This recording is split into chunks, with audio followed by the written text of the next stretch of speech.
Hey everyone, welcome back to our channel How To Tutorials. In this quick video, I will show you how to find your saved videos on TikTok in just a few taps. If you have ever hit that save button and couldn't find the video later, don't worry. So first, open TikTok.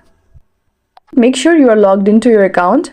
Now tap the profile icon in the bottom right corner of the screen. And once you're on your profile page, tap the bookmark icon just below your bio and profile picture.